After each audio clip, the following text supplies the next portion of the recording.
when you see people, thrive in their life that were maybe down on their luck for a moment, and you were able to just help them any way you could possibly help them, man, what a great experience it is. And boy, I'll tell you, that is going to build your practice 1,000 ways from Sunday. If you knew one of your top clients, we have, obviously you talked about it, we've got a beautiful 48-page glossy coffee table style publication, right? That's got that back cover. First thing I always tell the financial advisor is, listen, man, if you want to separate yourself from all your competition, figure out what your top high net worth clients are into.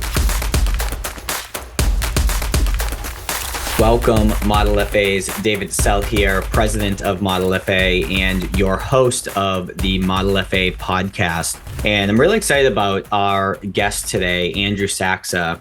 So Andrew, just to give some context before I formally introduce him, he had actually reached out to me way back when I was transitioning from being an advisor and getting into consulting. And I believe he had hit me up on LinkedIn. And we're going to talk about some of this stuff as well during the show in terms of the way that Andrew networks and connects people. And he really early on in my consulting career served as just a really good and thoughtful advocate of me and helping with a number of different introductions, actually to the point where I had the opportunity to be on his company's podcast and actually flew out to Pennsylvania to their headquarters, videoed everything. It was really cool. I was only a few months into my business at that point in time. So Andrew is held near and dear to my heart. And you fast forward, gosh, I think it's been maybe 5 years or so since we've known each other. And it's just been really cool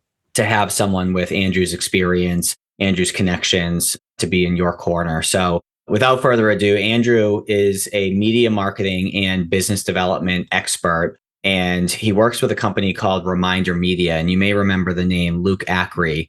He's been on our podcast before. And actually myself and Pat Brewer and Dan Allison have all been on ReminderMedia's Stay Paid podcast, which if you haven't listened to that, it's always in the top of marketing podcasts. So I would definitely recommend that you check it out. But ReminderMedia is a Philadelphia-based media and marketing firm, currently ranked in the Philly Top 100 and the Inc. 5000 magazine as one of the fastest growing companies 2 years in a row. And Andrew's primary roles include enterprise and global, as well as national business development. And previous to ReminderMedia, he had actually co-founded a company. And Andrew, is it My Pistivo? How do I pronounce that? Yeah, it was My Pistivo. My Pistivo. So My Pistivo, which is a mobile application for criminal background checks and was instrumental in structuring alliances with iDate US, Mate Safe, Houston Social, Amber Neal Presents, Singles of Faith, and Elite Mate. And from 2010 to 2015, Andrew also volunteered as a grief counselor for New Hope for Kids in Maitland, Florida, which is a nonprofit organization that helps grieving children and surviving spouses with the loss of a parent or a spouse. So I anticipate this podcast to be high energy, high value, lots of good, as Luke would say, golden nuggets throughout the episode. But Andrew, welcome to the show.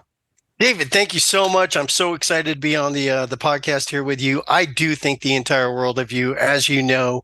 Boy, I'll tell you what, if there's one person that I point to in the industry that is absolutely somebody that every single financial advisor ought to reach out to figure out how to grow their practice, that list starts with you.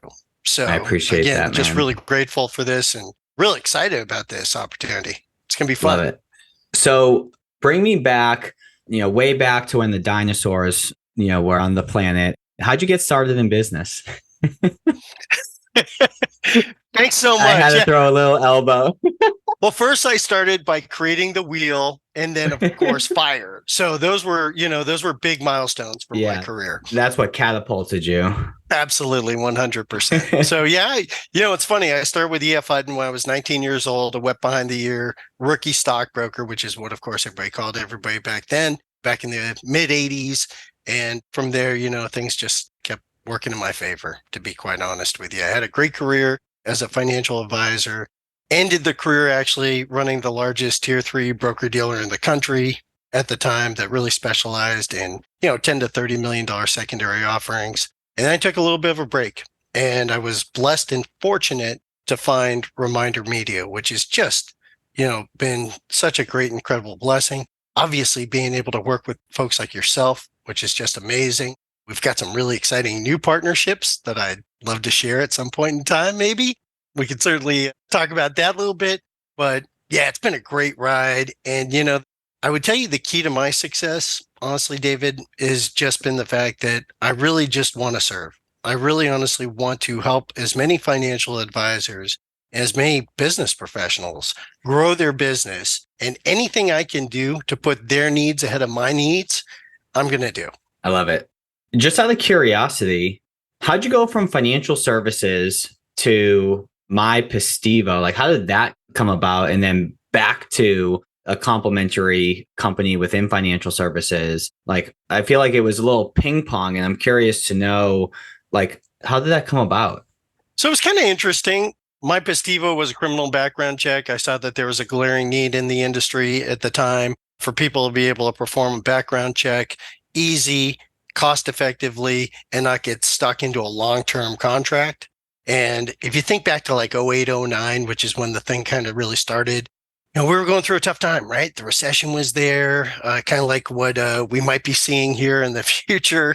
Real estate had really taken a tailspin, and there was a lot of folks that were put in some pretty difficult positions that really needed to vet somebody quickly, easily, affordably.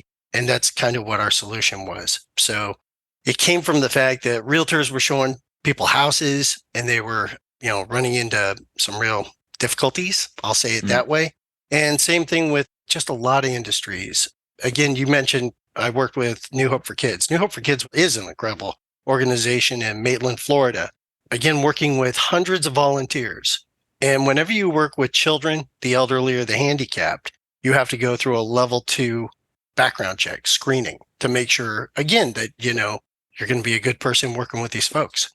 So through all of those experiences, I just recognized that, hey, look, the industry was ripe for something that was a disruptor. And I was blessed and fortunate to partner up with a good VC team and incredible additional partners that came on board on our board. And it was just a fun ride. So through that and through a little bit of that success, again, I started to kind of think, well, how can I do something back in the industry that could be positive, that can help others' careers? And again, I've been blessed. I'm so grateful and thankful.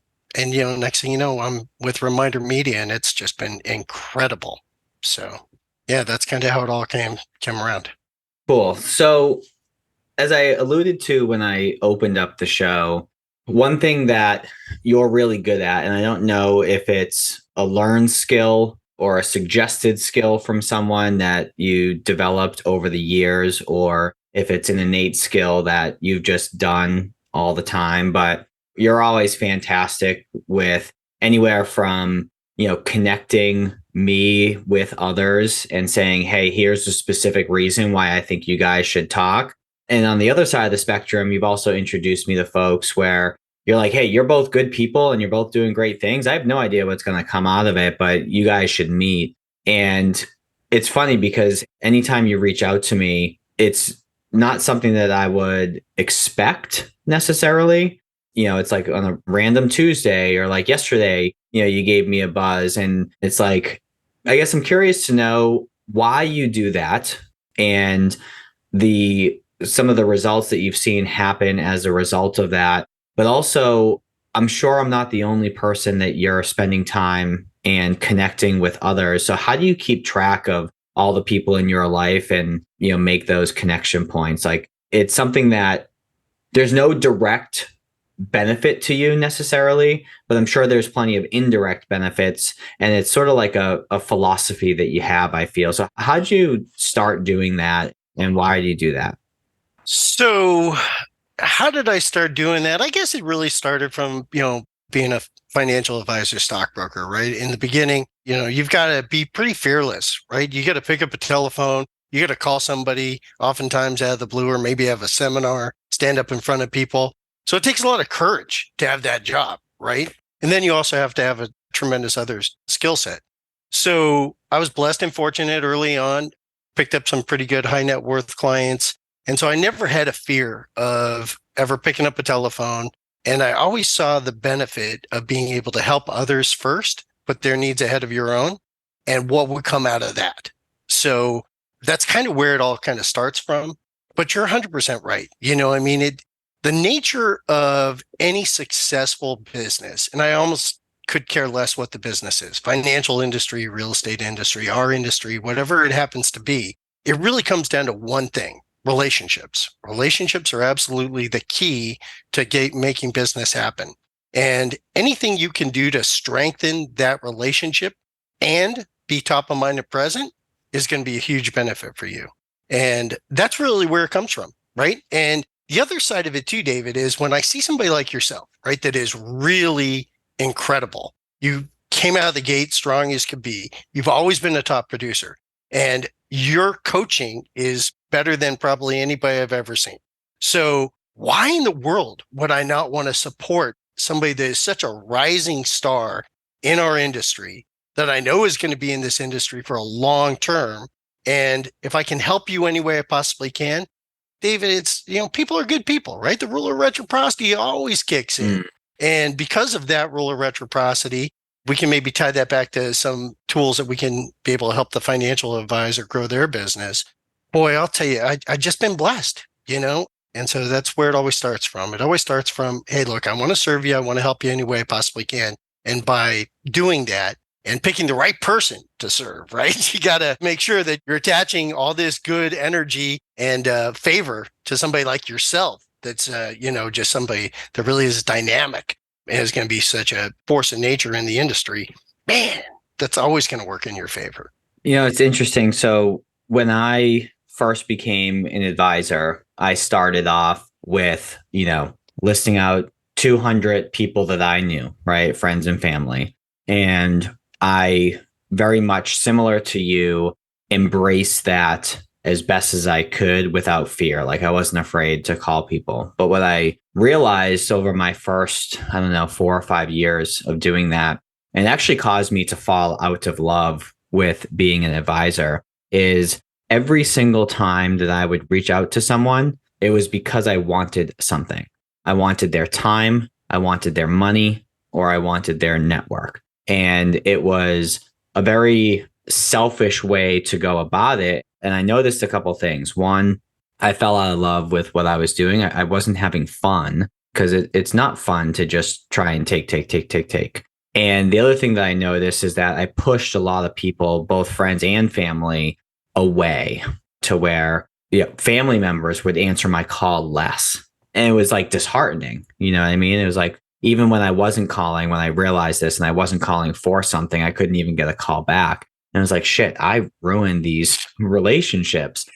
And so then I had this shift towards the end of my advising career and into consulting, where I just wanted to be the person that helped everyone, to the point where I had 2 things on a list every day, amongst other things, but 2 that I'll talk about today, that I did every single day in an intentional manner. So number 1 was advance 5 relationships a day, right? Just make a deposit, add some value, move things forward, not have any ask involved. And then the other one was to connect 2 people where I had no financial incentive in doing so, but just because I thought they would get along, I thought perhaps they could do business. I thought something positive would come out of that. And what I noticed as I made that shift is my day-to-day life was way more fun and positive.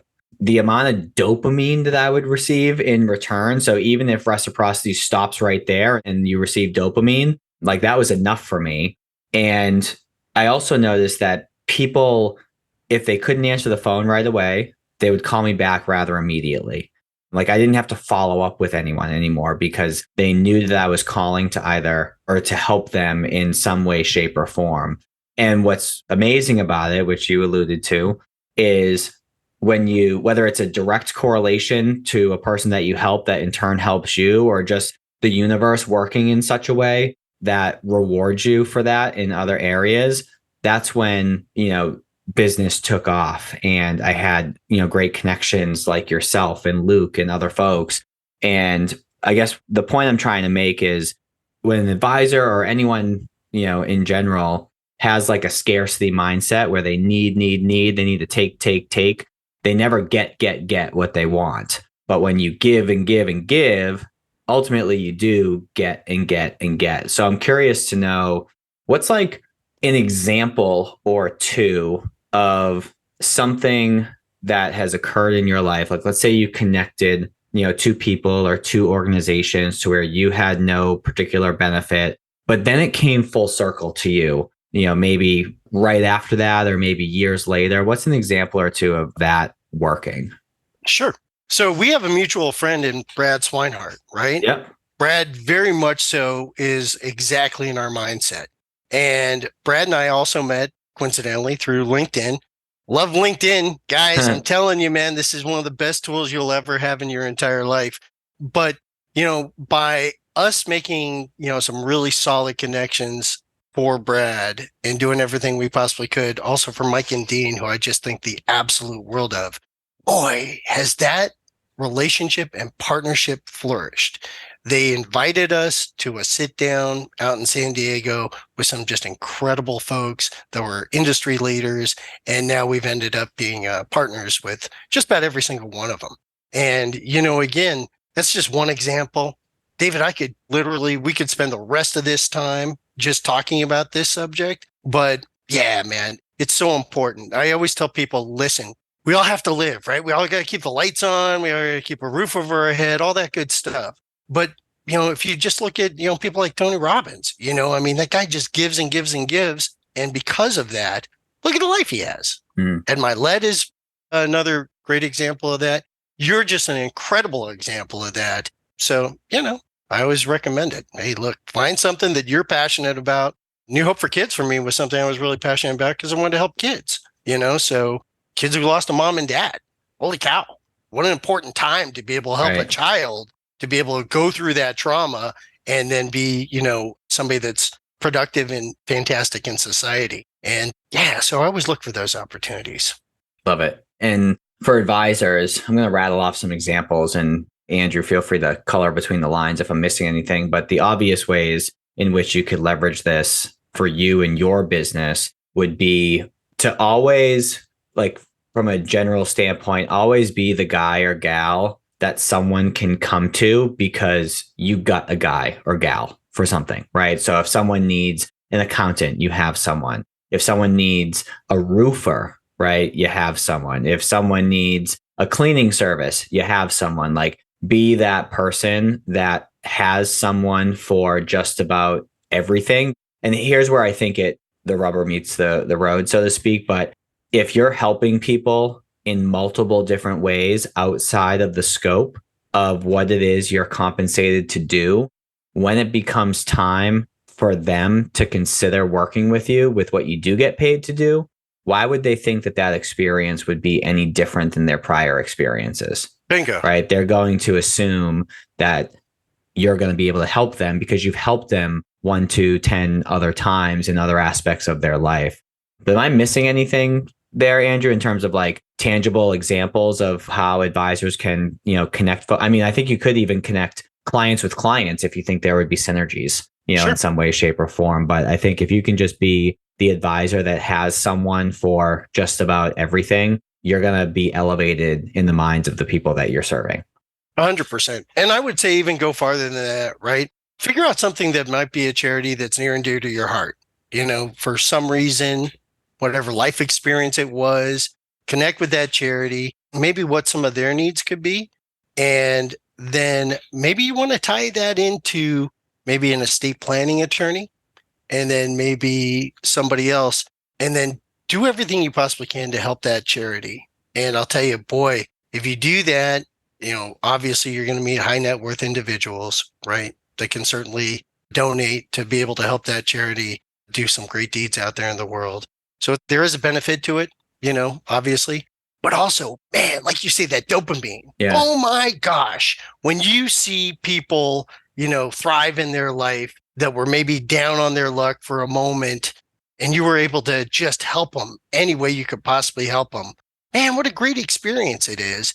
And boy, I'll tell you, that is going to build your practice 1,000 ways from Sunday. If you knew one of your top clients, we have, obviously you talked about it, we've got a beautiful 48-page glossy coffee table style publication, right? That's got that back cover. First thing I always tell the financial advisor is, listen, man, if you want to separate yourself from all your competition, figure out what your top high net worth clients are into, right? The old Ford, family, occupation, recreation, and dreams. Figure out what's important to those guys. When you figure that part out and then you support their initiative, holy smokes, man, why in the world would they not want to help you grow your business? Of course, they're going to want to help you grow your business. So I always tell people, hey, look, use that cover of our magazine to showcase something that's near and dear to your client's heart. And I promise you, those rewards will come back to you hundredfold, not tenfold, hundredfold. And from a sincerity standpoint, also have a filter where you're actually passionate about it. So you get into it, and if no business comes from it whatsoever, you're still happy to be involved, I guess. And I know that you do this too, Andrew, but just to clarify for everyone listening, don't do it for the purposes of getting business in return. Do it for the purpose of having an impact on whatever that initiative is. Go in there. And, what Andrew's saying too is find out where the folks that you want to serve, where do they congregate? And it could be charitably focused. It could be recreationally focused, right? Maybe they play, pick up basketball, or they play pickleball, which is, I feel like up and coming. It could be tennis, it could be golf, it could be whatever. So just find out where they congregate. If that aligns with your values, go participate and help in any which way that you can. And in due time, those things will, and I think we can both say in confidence or with confidence, they will come full circle. Yeah. I'll piggyback on that thought, right? When I was a stockbroker, financial advisor, whatever you want to call it, I worked for Kemper Securities out of Scottsdale. And I worked for a guy by the name of John Jetter. And he was a really, really bright manager out there. And what he noticed was, I played high school golf, right? I played number one on my high school golf team. I played JPGA. I was a pretty good golfer. So he told me, hey, listen, man, if you're really good at something, I don't care, golf, tennis, pickleball, like you said, whatever it happens to be, first of all, these folks are going to see you in a different light, right? They're going to see that you're really good at something. If you're a financial advisor and you're a great golfer and you could join a country club and you go out as single, and then you're with 3 other guys for the next 3 hours and they see you're a great golfer and you're a good guy to be around, you got a good heart, you do all the right things, man, that's a pretty easy way to build a good, solid business. And on top of that, do something you enjoy, right? Yep. Because sometimes it's hard to get the wife's okay to go out on the golf course for 4 or 5 hours. Look, honey, I'm only doing this for business. I'm only doing this for business. Yep. That's funny. 100%. So let's pivot. So I would say, based on your experience, based on your company size, you come across a hell of a lot more advisors than I have so far in my career. And I'm sure that there's some similar themes that, I come across as well. But I'm curious to know, when you talk with advisors, what is the top thing, or what are some of the top things that they tend to struggle with? And then we'll pivot over to solutions. Sure. 2 things. Number one, ACATs, right? Nobody ever wants to get an ACAT that comes in out of the blue, where you got an outflow of assets, no fault of yours, just a life event. You happen to always connect to the male head of the household because, industry's still 80% male financial advisors, and they still tend to gravitate towards the male head of the household, whether that's at a meeting or whatever, client one-on-one review, and she feels a little left out, and you're not connecting to her on a consistent basis with content and just meaningful ways to show that, you're engaging with her. And if he passes away, we both know statistically that account's going to move pretty quick, right? And then the other thing that you always hear, or that I hear quite a bit, is, especially with my older financial advisors, not just the connecting to both halves of the household, but man, how do you connect to the next generation when that adult child lives in another state? How do you connect to that person in a meaningful, tangible way? It's something they're interested in. Let them know your dad's advisor, mom's advisor, but at the same time, do it in a consistent manner that's kind of turnkey, right? So you got to do all those things. So number one, it's the outflow. And then number two, it's how do I leverage what I have? Because every financial advisor that does client segmentation, they've got this A book of core clients that usually generate probably close to 80% of their income, right? It's the old 80-20 rule. So how do you leverage those relationships to get in front of their friends, colleagues, business associates in a way that the advisors like, known, and trusted on a consistent basis? And that's really kind of the two areas that I hear most. How do I get more referrals of high net worth clients that I can deal with, right? And usually if you've got a high net worth client, their friends are basically just like them, right? So if they're not a pain in the neck, you like working with them, you guys have common ground, man, I almost guarantee you're going to have common ground with their friend, their colleague, their business associate. So yeah, those are the two big ones. Okay, cool. So I have some ideas on the second example about connecting with the kids that we can kind of go back and forth on. Awesome. But I'm kind of drawing a blank on outside of just continuing to advocate that both spouses are at the meeting. What else can advisors do to decrease the likelihood that if one of the spouses pass away, the money moves as well? Because that's what comes to mind immediately is, well, just ask for the spouse who's not involved to get involved. But what else am I not thinking about? So again, I'm really trying to certainly not make this a commercial, but obviously we've got a great client Feel free. relationship tool. Yeah, man, it really is a great tool, right? The American Lifestyle magazine, with that guy's face on it, your buddy Luke. Love that guy so much.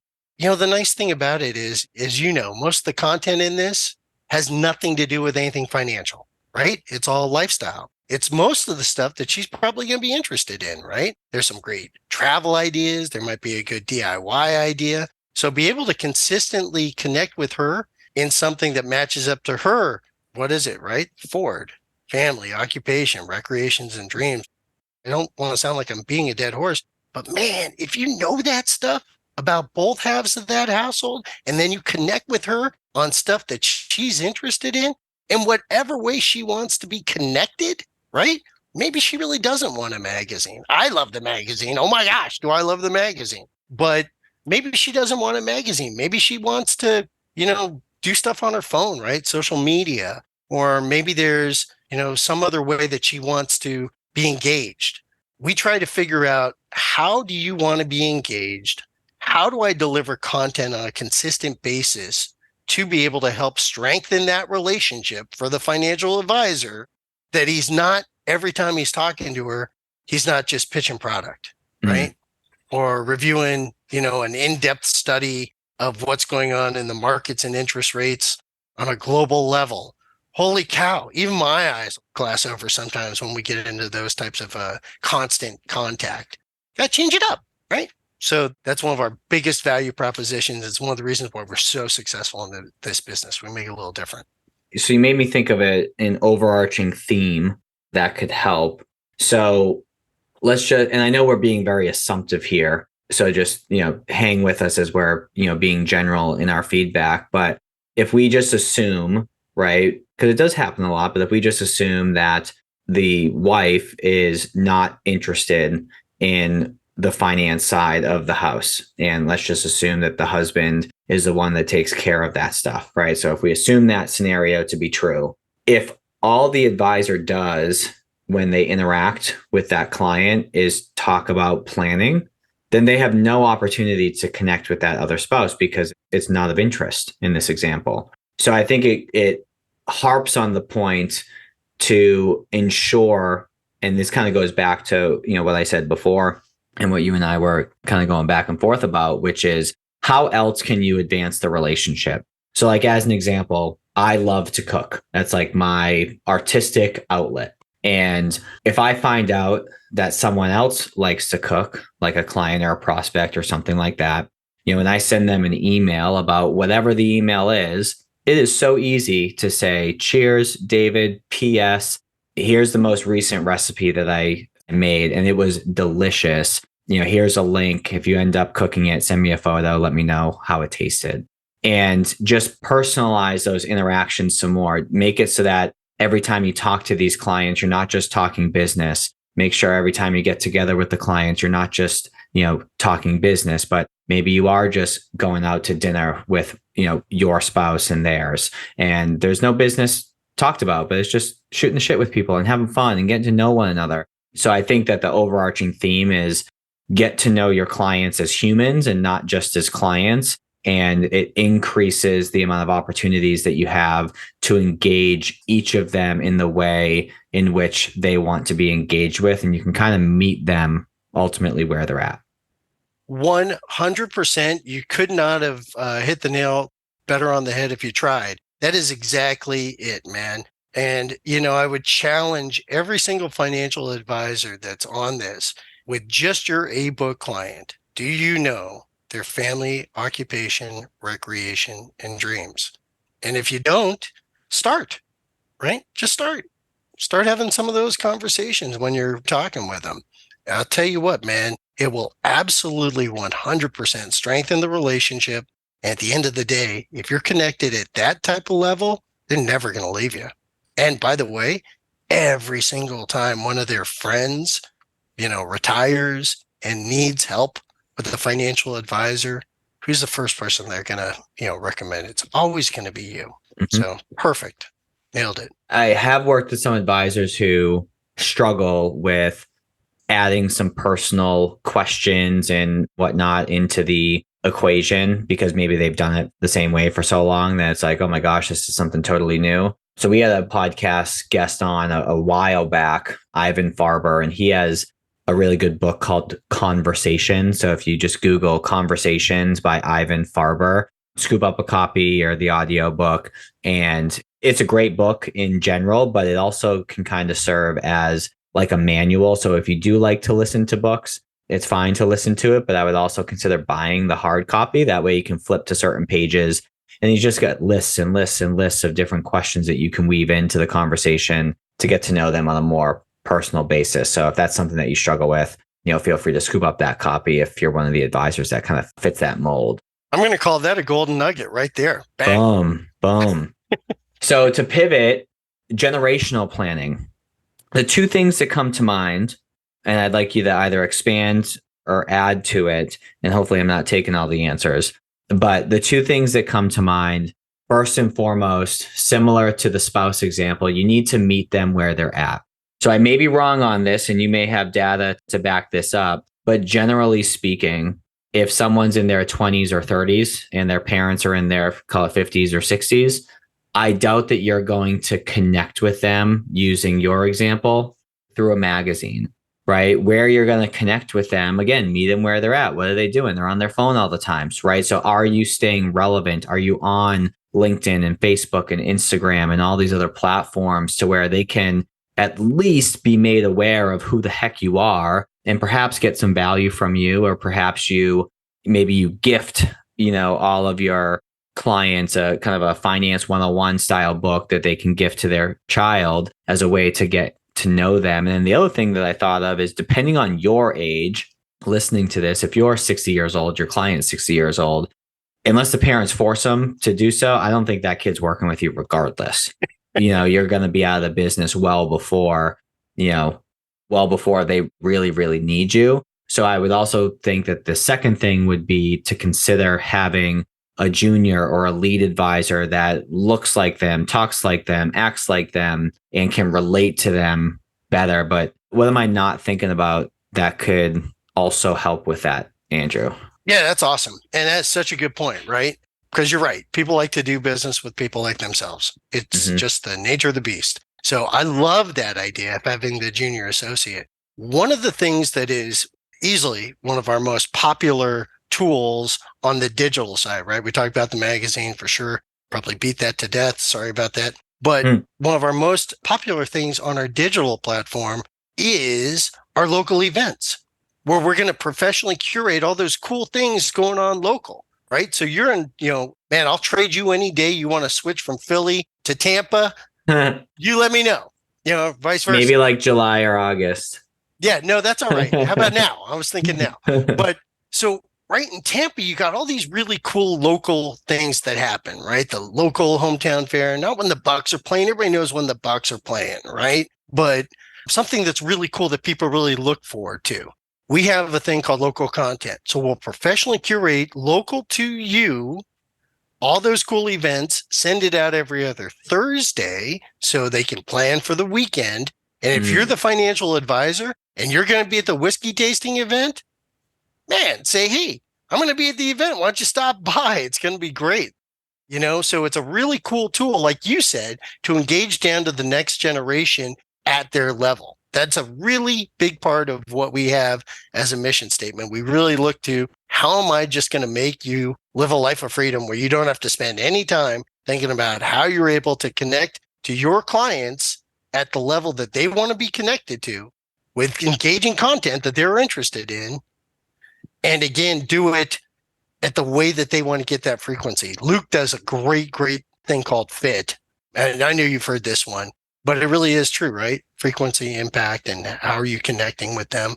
And we as a company and as an organization are always constantly striving to find better and easier tools to help the advisor accomplish that. So, but man, you nailed it, dude. I like that a lot. And I don't know if that's new since I looked under the hood, so to speak, but I think it's fantastic because a lot of advisors want to do those things with their clients, but there's two kind of reasons why they don't. One is they're not event planners, and it can be difficult to put together an event. But since these events are already happening and they just basically buy a ticket to go, it's curated for them. And the other reason why is they're busy and they may not have time to look on Eventbrite or local pages and things like that. So if you guys are curating that for them, it's another excuse to get out of the house and have some fun and break some bread, have some drinks and connect on a personal level. And maybe going back to the original example of not being able to connect with the spouse,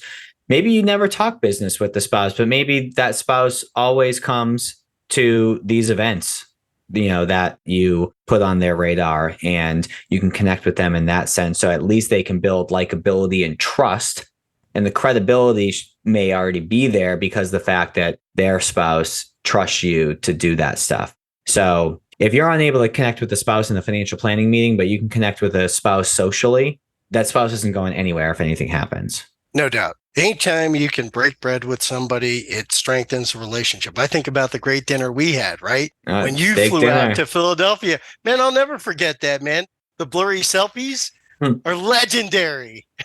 Yeah. So if you're not yet, connect with Andrew on social media, particularly Instagram. And I think, if I'm not mistaken, I think that the blurry selfies were not born at the dinner, but were coined during the dinner because your photos were always a little bit blurry. And I think we were talking about personal branding and things like that. And I think we talked about, maybe you're just the blurry selfie guy, and then you lean the heck into it and you fast forward 4 or 5 years and it's still happening, and it's great. I love it. That's awesome, man. And again, thank you. I appreciate it. Great idea, man. David has more great ideas than anybody I've ever met. Seriously, if you're a financial advisor and you're not working with David, there's something wrong with you. Anyway. The more drinks we have, the better the ideas become. So if you... No doubt. Well, cool. I think we could talk forever, but I do want to pivot. So one of the things that we do with all of our guests, if this is your first time listening, is we ask them all about a book that's had an impact on them. And it's a way to distill a reading list to ensure that we're not just stuck in our industry, reading industry publications, but we're also expanding our horizons and learning elsewhere and applying it to our life and applying it to our business. And one of the books that you had mentioned is Think and Grow Rich, which is a staple in my routine. We're recording this on December 16th. So I have it scheduled to start consuming that in between Christmas and New Year's. I always start my year off with that book. But why'd you pick that book, and what's the impact that's had on you? Yeah, there's no book that's ever had a bigger impact in my entire life than Think and Grow Rich, right? And I do the exact same thing that you do. I love the fact that you do that right between Christmas and January, because I always give away my book after I've highlighted it, earmarked pages, done all that stuff. And then I usually find somebody in my adventures out there in the world that I know could use it, and I give them the book and I start fresh. So yeah, that's my book, man. And there's so many great tools. The one thing that I love in this book that I literally have on my wall, and I could probably flip my camera around so you could see it, is I have the success formula right there on my wall, bold. And every morning I'll start off with that Napoleon Hill success story or a success formula, right? The 5 different pieces of that I think are all just incredible. They're just great. And then I'll reread it at the end of the day. And then I usually get in there at least one more time right before I go to bed and have that as kind of the final thought resonating in my mind. So when I'm sleeping, I'm marinating on that success formula. So yeah, Think and Grow Rich, by far one of my all-time favorites. I love the fact that we share that. That's really cool. I didn't know that you did that. That's awesome. You know which one I just finished for the second time? I don't know if you've listened or read to it yet. His book that was published well after he passed away, his kids passed away, called Outwitting the Devil. No. So that's a really good book. Basically, it's supposedly Napoleon Hill, actually had this experience where he was able to interview the devil. And any question that Napoleon asked the devil was forced to tell the truth, and basically shares the opposite side of success, basically meaning here's why people don't become successful and here's what people need to do to become successful. And the audio version of it's really cool because they're in 2 different voices and it kind of comes off as like a podcast. The first couple chapters are teeing up the book, sharing with the listener why it wasn't published for so long. And then it gets into the interview back and forth. And it's not only is it incredibly impactful and insightful, it's also kind of eerie because the interview was done, I want to say back in the 1920s and or 30s when the Great Depression was happening, or 40, maybe it was in the 40s, looking Sure. back to that time period. But it's eerily similar to what's going on in the world in general right now. It's pretty insightful. I would definitely put that on your list to listen to. It's pretty great. That's awesome. And I don't know if you noticed, but I'm literally taking notes while we're having this conversation. And I always tell people, listen, man, if you've got a moment where you've got some really good stuff, have a notepad next to you. When you're listening to David's podcast, man, they're really, really great. You should always have that notepad because I'll tell you, there's really great things coming out of David's mouth that can really help you grow your career. And it's crazy not to have that notepad and take that stuff down. I'm going to throw one other book in there that's the new book, right? Yeah. Think and Grow Rich is the staple. It's the foundation of everything I do and believe. So that's where everything starts. But the one I like right now, that's my latest and greatest, I guess, is Ed Milet's The Power of One More. Oh, that's a great one. Oh my gosh, that book is so good. And, Luke has got me in this 5 a.m. club where every day, I'm in the gym and it's killing me, but it is making me healthier and better and more productive for sure. And Ed Milet also says the same thing about getting up and getting after it 5 o'clock in the morning early. And man, I find myself even now, I'll make that one more call because of that book, do that one more task right here, right now. I'll go ahead and, do one more, rep, even though I don't want to and everything is killing me because of that book. So that's a good one, man. Ed Milet. I love that guy. It is. Yeah. I remember being on or submitting basically I pre-ordered it, when it came out, and then I'm sitting around like, where is it? Like, I think it was like a 3-month sort of lead time or something like that. And it finally showed up, and I usually listen to books. I have started reading them again. And when I read them, I usually do 10 or 20 pages a day, but I remember I finished that one in like 2 days. Me too. I just crushed it. So that's another great book. So we got 3 books for you today, not just one. Or actually 4 if we include Conversations by Ivan Farber. So you got lots of content to consume, and just make sure that if and when you do, you actually do something with it. Don't just consume it and feel smarter and feel better. Like, do something so you can be better as well. But before we wrap up, Andrew, we've alluded to it throughout the conversation. Obviously, we mentioned ReminderMedia. And you guys work with thousands upon thousands of advisors, but also other service-based professionals as well. You're one of the largest publishers. And I think publishers discounts what you actually do because you do so much more than just publish a magazine. But you're a top 5, I think, publisher or something like that in the country. Tell me more about it and why should advisors consider working with you guys? Awesome. Well, thank you very much. And yeah, it's incredible. We'll send out over 15 million magazines this year. So we are clearly a Damn. top 5 publisher. We'll do, probably close to $80 million in revenue. We have 300 employees. We're in 14 states. We're growing faster than weed. And the reason why we're having so much success, and we work now with over, holy smokes, 40,000 individuals, have worked over, I don't know, hundreds and hundreds of thousands of individuals over the 20 years that we've been around, is one reason and one reason only. We simply make financial advisors more money. That's it. I make financial advisors more money. I make insurance agents more money. I make real estate professionals more money, mortgage lenders. I'm in 140 verticals. But if your business is predicated on repeat and referral, man, I'm a really good tool to help you do that. And let's face it, a 48-page glossy coffee table style publication delivered to your client for less than the cost of a Hallmark card is a crazy good value. I mean, these days, you and I both know these Hallmark cards are silly, right? 5, 6, $7. And what do when you get your Hallmark card this time of year? I stick it up on the mantle. It's the last time I see it. If it's a postcard, I might look at it for 30 seconds and it's usually gone. With this, because of the quality, because the advisor's right on the cover, it's going to stick around. It's going to make it from the mailbox, past the trash can, stay on that coffee table, connect to both halves of that household, like we talked about, at the relationship level. And boy, I'll tell you what, when their friend or their colleague or their associate needs somebody to work with, I promise if your client can just reach down the coffee table and say, call David DeCelli. It's the greatest guy in the entire world. Are you nuts? You got to call him. He even sends me this beautiful magazine.